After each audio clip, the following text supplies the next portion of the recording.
Y si te dijera que una de las naciones más controversiales del presente fue mencionada hace miles de años en las páginas de la Biblia, y si lo que hoy vemos en las noticias ya fue profetizado por Dios, podríamos estar presenciando el cumplimiento de algo más grande de lo que imaginamos.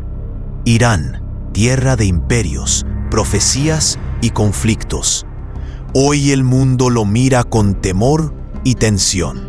Pero antes de que existiera con ese nombre, la Biblia ya lo nombraba con otro, Elam, Persia. Y en esas menciones se esconde un misterio profético que está comenzando a cumplirse ante nuestros ojos. Hoy vamos a sumergirnos en las profundidades de las Escrituras para descubrir el destino profético de Irán. Este video podría cambiar tu forma de ver el mundo actual. Y si quieres conocer cómo estas profecías impactan tu vida hoy, quédate hasta el final. Te sorprenderá todo lo que he escrito que está ocurriendo. Suscríbete si te apasionan los misterios ocultos en la Biblia y los eventos que están sacudiendo al mundo. Aquí encontrarás revelaciones que no escucharás en otros lugares. Hoy presentamos el misterio de Irán en la Biblia.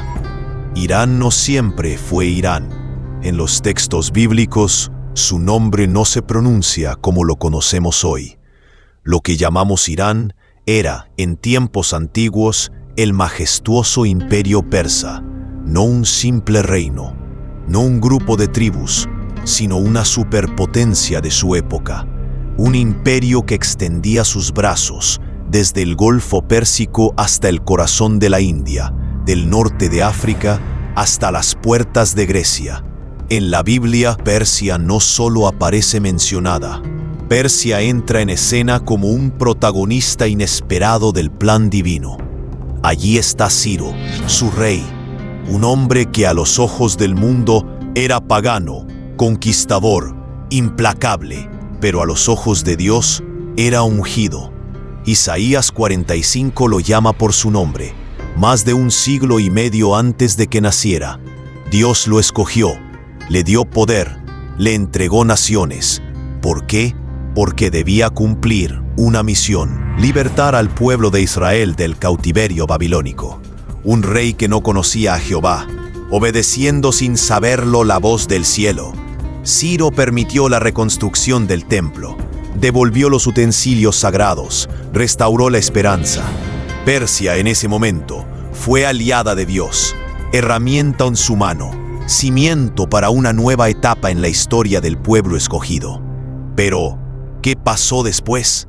Las imágenes cambian, el esplendor del imperio comienza a desmoronarse, columnas caen, templos se desvanecen, la grandeza se convierte en ruinas. Persia evoluciona, se transforma, los siglos la van moldeando, llegan las invasiones, llegan los califatos, cambia su religión, cambia su cultura, cambia su nombre. En 1935, el mundo empieza a llamarla oficialmente Irán, el mismo territorio, pero una nueva identidad, y con esa nueva identidad, una nueva postura. Lo que una vez fue aliado de Israel, ahora lo amenaza. Lo que una vez liberó al pueblo hebreo, hoy jura destruirlo. La tierra que fue instrumento de redención, ahora es sinónimo de conflicto, oscuridad, tensión geopolítica. Y entonces surge la gran pregunta: ¿cómo una nación usada por Dios se convierte en enemigo de su pueblo? ¿Acaso Dios se equivoca al elegir? ¿Acaso las naciones pueden torcer un destino que el cielo escribió? La respuesta no está en los libros de historia, está en la Biblia. Dios usó a Babilonia y luego la juzgó. Usó a Siria y luego la destruyó. Usó a Roma y también la quebró. Dios puede levantar imperios y luego derribarlos. Puede usar una nación para cumplir su propósito, aunque esa nación no le conozca ni le adore. Y Persia, o Irán, no es la excepción. La escena final del segmento muestra un mapa satelital moderno. Sobre él, en voz baja se escucha: Persia será parte de una alianza que se levantará contra Israel. Ezequiel ya lo había escrito. La profecía está en curso.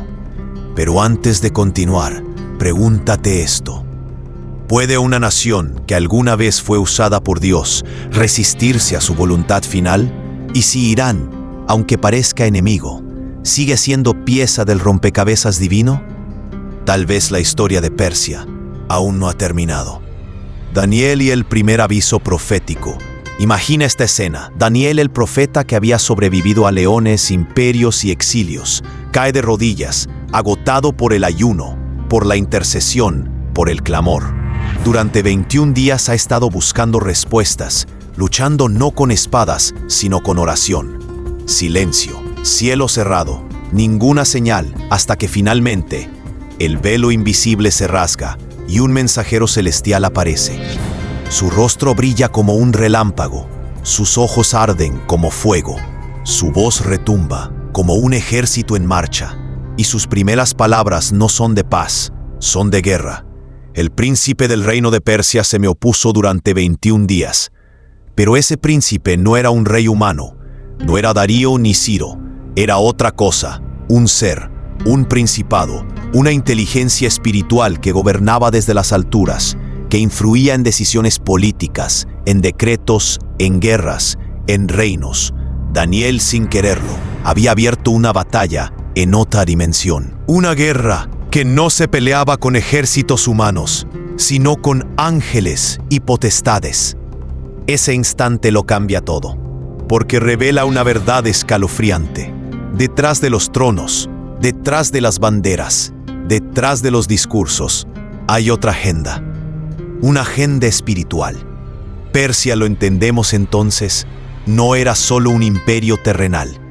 Era una estructura influenciada desde el reino invisible. Y esa influencia, ese príncipe de Persia, sigue vivo. No ha sido derrotado. Solo ha mudado de forma, de rostro, de nombre. Hoy se llama Irán y aún se opone. Cuando ves las amenazas contra Israel, los pactos con Rusia, el odio sembrado en generaciones enteras, la persecución contra cristianos, no estás viendo solo geopolítica. Estás viendo una sombra que se mueve detrás del telón, un eco de Daniel 10, retumbando en nuestro tiempo. Ahora bien, si esta guerra es espiritual, ¿de qué lado estamos peleando? ¿Estamos discerniendo lo invisible o estamos distraídos con lo aparente? El conflicto no es nuevo, es milenario. Y el verdadero campo de batalla no es Oriente Medio, es el corazón del hombre. Porque si Persia pudo oponerse al plan de Dios en el cielo, ¿cuántas veces nosotros lo hacemos aquí en la tierra sin darnos cuenta? Entonces, ¿quién es el verdadero enemigo? ¿Es una nación? ¿Un líder? ¿Un sistema? ¿O es esa fuerza antigua que se esconde en las sombras, susurrando odio, alimentando guerras, cegando a las multitudes?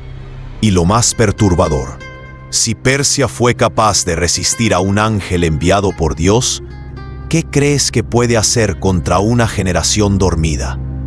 Prepárate, porque lo que viene no es solo historia, es profecía en desarrollo.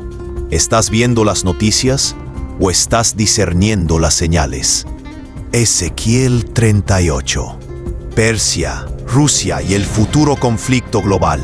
Ezequiel 38 no es solo una advertencia profética, es una escena cinematográfica escrita siglos antes de su estreno. En medio de una visión intensa, el profeta ve venir una coalición oscura, liderada por un personaje misterioso, Gog, príncipe de Magog, y a su lado, nombres que resuenan hoy con una fuerza casi escalofriante: Persia, Cus, Fut. Cuando Ezequiel escribió estas palabras, Persia era un imperio majestuoso, respetado, incluso útil para los planes de Dios. Pero la profecía no habla del pasado, habla de un futuro en el que esta nación resurgirá como enemiga del pueblo de Dios. Persia, hoy conocida como Irán, Magog interpretado por muchos como Rusia, Fot posiblemente Libia, Cus ligado a las regiones de Sudán o Etiopía. 4 naciones antiguas, 4 territorios actuales con un mismo latido, resistencia, amenaza y un profundo desprecio hacia Israel. ¿Casualidad? Es difícil creerlo, especialmente cuando observas cómo, en la actualidad, Irán y Rusia fortalecen lazos militares, comparten armamento, planean estrategias geopolíticas, como si respondieran a un guión no escrito por hombres, sino por profetas. La profecía habla de una invasión, una marcha contra Israel en los últimos tiempos, no por oro ni por petróleo, sino por una rebelión más profunda, una guerra contra el Dios de Israel. Y ahí es donde esto deja de ser político, para convertirse en espiritual. Hoy Irán despliega poder militar, tecnología de misiles y financiamiento a grupos radicales. Rusia, por su parte, actúa con precisión estratégica, expandiendo su presencia en Medio Oriente. Libia se hunde en el caos, Sudán en constante conflicto. 4 piezas en un tablero que Ezequiel dibujó con tinta divina. Esto no es una guerra por territorio, no es una simple disputa entre gobiernos, es una confrontación entre propósitos, un choque entre el plan de Dios y la rebelión de los hombres. Y mientras el mundo ve solo titulares, los que conocen la palabra están viendo señales, señales que no gritan, pero susurran con insistencia. ¿Hasta qué punto estamos cerca de este cumplimiento? ¿Y si ya ha comenzado? ¿Y si lo que estás viendo en las noticias no es más que el inicio de una secuencia anunciada siglos atrás? La pregunta no es si va a pasar. La pregunta es, ¿estás listo para cuando pase? ¿Estás discerniendo los tiempos o solo sobreviviendo a ellos? Esther, la mujer que detuvo un genocidio en Persia, mucho antes de que Irán amenazara con borrar a Israel del mapa, mucho antes de los misiles, de los discursos cargados de odio y de las tensiones nucleares que estremecen al mundo moderno. Persia ya estaba en el centro de un conflicto espiritual devastador. La historia parece repetirse, pero no comenzó en los noticieros. Comenzó en el silencio de un palacio persa, donde una joven huérfana judía, humilde, invisible para muchos, fue elegida reina, no por casualidad, no por belleza solamente. Fue posicionada por la mano soberana de Dios en el corazón mismo del poder enemigo. Esther no pidió ese lugar, no buscaba protagonismo, pero cuando el decreto de exterminio se firmó, cuando el espíritu de Amalek volvió a despertar en la figura de Amán, un consejero que odiaba a los judíos, Esther comprendió que había llegado su momento. No tenía ejército, no tenía aliados visibles, solo tenía fe y una decisión. Entrar ante el rey sin ser llamada era arriesgar la vida, pero guardar silencio era condenar a su pueblo. Imagina esa escena como si fuera cine. Una mujer sola, caminando lentamente por los corredores de mármol, el eco de sus pasos resonando como tambores de juicio, cada guardia observándola con incertidumbre, cada segundo un suspiro sostenido.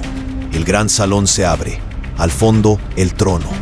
El rey extiende o no su cetro, vida o muerte. La sala contiene el aliento, y entonces el cetro se extiende. Dios estaba con ella. Esther no solo detuvo un genocidio, alteró un decreto, transformó la historia. Lo que estaba escrito fue revertido. Lo que era muerte se convirtió en liberación. ¿Te das cuenta del poder de una persona que decide obedecer a Dios aun cuando todo está en su contra? ¿Y si ese poder sigue vigente hoy? ¿Y si la historia de Esther no es solo una historia, sino un patrón profético? ¿Y si en medio de las tensiones actuales, donde Irán nuevamente amenaza a Israel, hay personas ocultas, posicionadas por Dios en lugares estratégicos, esperando su momento para actuar? Funcionarios, embajadores, madres de familia, estudiantes, pastores clandestinos, esteres modernos, porque en medio de la oscuridad, Dios siempre levanta un remanente. No necesita multitudes, solo necesita un corazón dispuesto. Esther fue una respuesta al odio, una respuesta al decreto, una respuesta al enemigo espiritual detrás del imperio. Hoy el mundo vuelve a temblar. Hoy Irán vuelve a estar en el mapa profético. Pero Dios no ha cambiado y su forma de obrar tampoco. La pregunta ya no es si hay Esteres allá afuera. La pregunta es, ¿eres tú una de ellas? ¿Estás dispuesto a arriesgar tu comodidad por una causa eterna?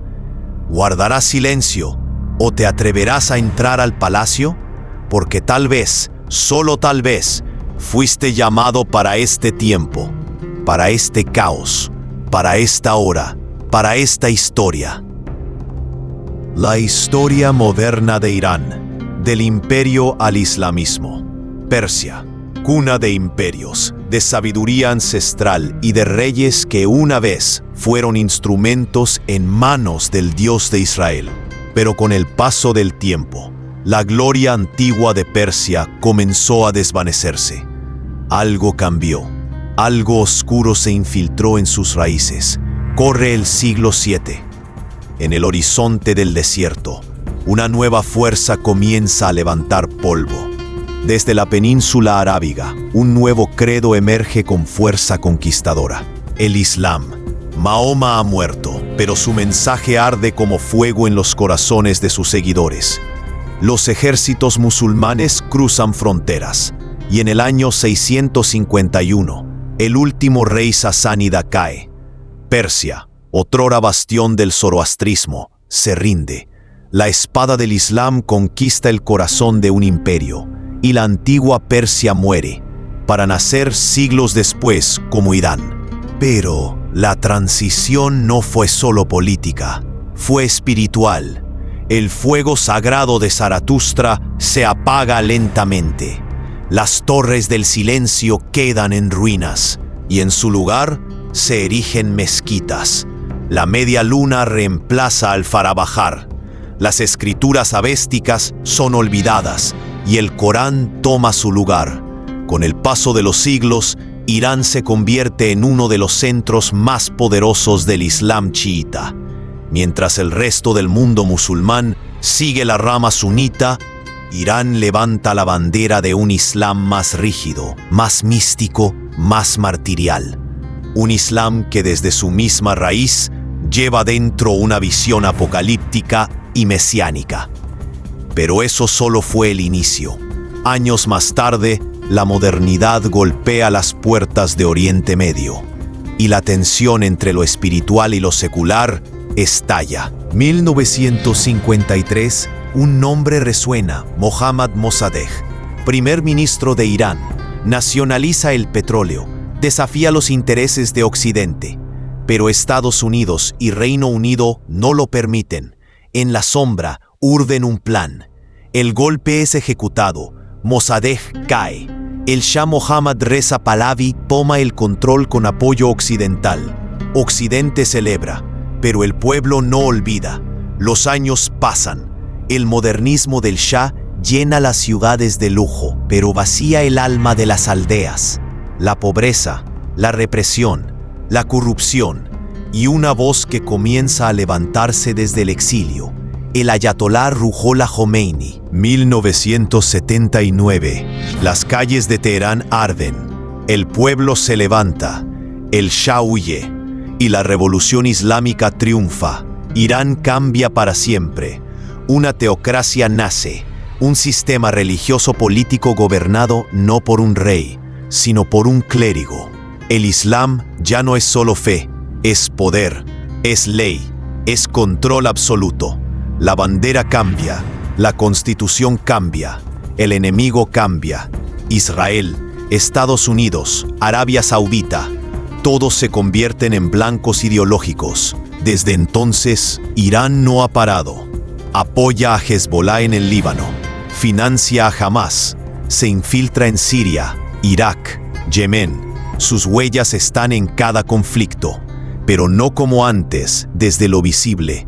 Ahora actúa como lo hace una serpiente, silenciosa, estratégica, letal. Y mientras el mundo discute geopolítica, pocos ven el verdadero rostro de la guerra. Una guerra que no es solo por petróleo, por poder o por ideologías.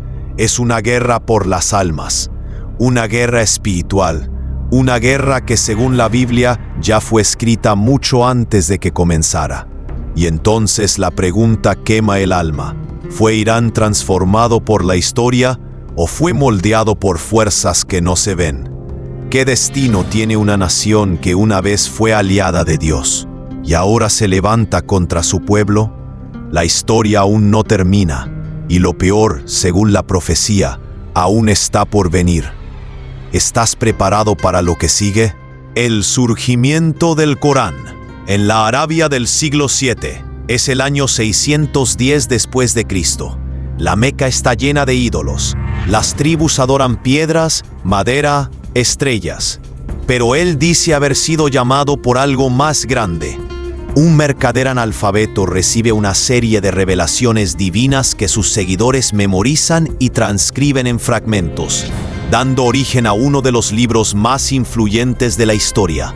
La luna es una navaja de plata sobre un mar de dunas. El silencio es absoluto, un silencio que pesa. Vemos a la Meca a lo lejos, un valle con luces tenues, un centro de caravanas, un lugar lleno de gente y de ídolos de piedra. El mundo era un lugar de tribus y ecos, de dioses tallados en roca, de poesía y arena. Pero un hombre buscaba algo más. En la cueva de Hira, Muhammad está sentado en el suelo de una pequeña cueva en la montaña. No es una seta, es un hombre robusto, un mercader respetado, pero su mirada está perdida en la oscuridad. Busca la soledad, medita. El aire se vuelve denso, pesado. Muhammad siente una presencia, no la ve, la siente. Es abrumadora. Una voz retumba. No viene de un lugar, viene de todas partes y de ninguna. Es una voz de autoridad pura. Una voz dice, lee. Muhammad tiembla, el sudor perla su frente. Muhammad aterrado, no sé leer. La presencia parece apretarlo.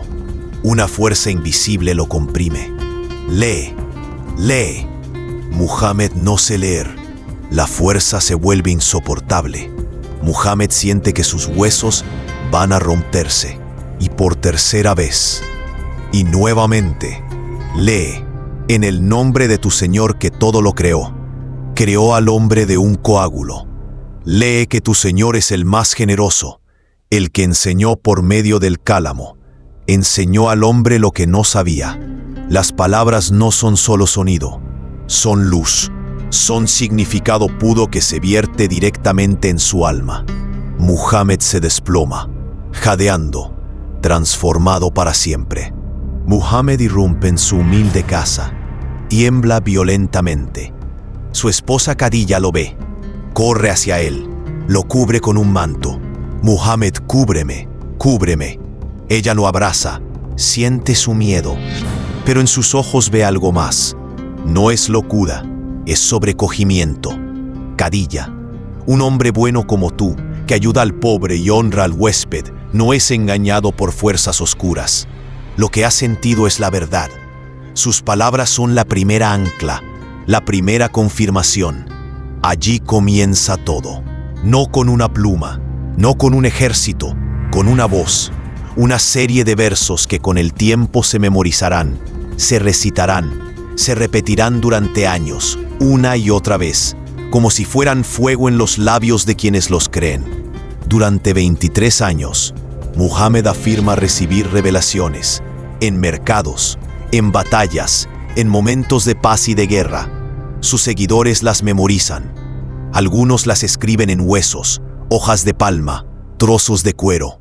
Pero aún no hay un libro, son solo fragmentos dispersos, como un mapa roto. Solo después de su muerte, durante el califato de Abu Bakr y luego de Uthman, se decide unificarlos. ordenan recolectar todas las versiones, eliminar las diferencias y compilarlo todo en uno solo, un solo texto, una sola voz, un solo mensaje, el Corán, escrito en árabe poético, poderoso, rítmico, inquebrantable. Para millones es la palabra literal de Dios, no inspiración, no interpretación. Para ellos es la palabra directa final. Y así, lo que nació en una cueva como un susurro, se convirtió en espada, en imperio, en ley, en identidad. El Corán no solo fundó una religión, redefinió el destino de naciones enteras, moldeó culturas, encendió guerras y aún hoy divide y despierta pasiones. Pero la gran pregunta sigue viva. ¿De dónde vino realmente esa voz en la cueva? ¿Fue el inicio de una nueva era espiritual o la activación de una batalla milenaria contra el plan eterno de Dios? El eco de esa pregunta aún retumba y quizás lo seguirá haciendo hasta el fin de los tiempos. Irán hoy. Profecía en progreso. Irán, una nación rodeada de tensión, con líderes que claman odio, con misiles apuntando hacia el cielo, con palabras de destrucción colgando de cada discurso oficial. Desde los medios el mundo lo observa como una bomba de tiempo, como una amenaza nuclear, como un enemigo declarado de Israel. Pero, ¿qué pasaría si te dijera que, mientras las cámaras del mundo se enfocan en sus ejércitos y en sus armas, Dios está obrando en silencio, bajo tierra, lejos de los reflectores? Hay otra historia ocurriendo en paralelo, una historia que no aparece en los noticieros, pero que resuena en el cielo, en los desiertos de Irán, en las casas ocultas de creyentes clandestinos, en las cárceles donde se encierra a quienes portan una Biblia. Está ocurriendo algo que los ojos humanos no comprenden. Porque mientras el régimen endurece su puño, los corazones se abren a una verdad que ni las cadenas pueden detener. No son rumores, son testimonios documentados. Hombres y mujeres musulmanes, algunos de ellos líderes religiosos, están teniendo sueños repetitivos, donde aparece una figura vestida de blanco, con ojos como fuego y palabras de paz. Esa figura se les presenta una y otra vez, con un nombre que sus lenguas no se atreven a pronunciar en público: Yeshua, Jesús, el Hijo del Dios viviente. Esas visiones no terminan como sueños vacíos. Muchos despiertan con el corazón quebrantado, con una sed que el Corán no puede saciar. Buscan en secreto, encuentran comunidades subterráneas, son discipulados en silencio. Y cuando por fin toman la decisión de seguirlo, saben que lo hacen a costa de su libertad, de su familia, de su vida. Aún así, lo hacen, y son bautizados en lo oculto, en tinas improvisadas, en ríos de noche, en sótanos silenciosos. Cada bautismo es un acto de guerra espiritual, cada conversión, una llama que enciende otra. Mientras el mundo solo ve fuego, Dios está plantando semillas. Mientras los gobiernos se preparan para la guerra, el cielo prepara una cosecha. Y en medio del ruido político, del miedo nuclear y de las amenazas de destrucción, hay un mover profético que crece como la levadura en la masa. Imparable, invisible, inevitable. Irán es hoy uno de los lugares donde el cristianismo crece más rápido, pero a escondidas. Las iglesias no tienen edificios, ni cruces en las fachadas. No hay templos, hay hogares. No hay altares de piedra, hay corazones encendidos. La persecución no los ha destruido, los ha purificado, porque la fe verdadera nace en el fuego, y en Irán el fuego es constante, pero el espíritu también. Y si Dios no ha olvidado a Persia, ¿quiénes somos nosotros para descartarla? La nación que una vez fue instrumento para liberar a Israel, hoy, en su interior está siendo transformada por el mismo Dios que la usó siglos atrás. Entonces detente. Míralo con otros ojos. ¿Y si lo que está ocurriendo no es el fin, sino el comienzo de algo divino? Y si detrás del conflicto, de las amenazas y del caos, Dios está obrando un plan que nuestras mentes no alcanzan a comprender. Y si Él está obrando en Irán, si está transformando vidas donde parece imposible, si está encendiendo luz en medio de la tiniebla, entonces, ¿qué no podrá hacer en tu vida? Tal vez estás en guerra, tal vez estás rodeado de sombras, tal vez sientes que Dios te ha olvidado.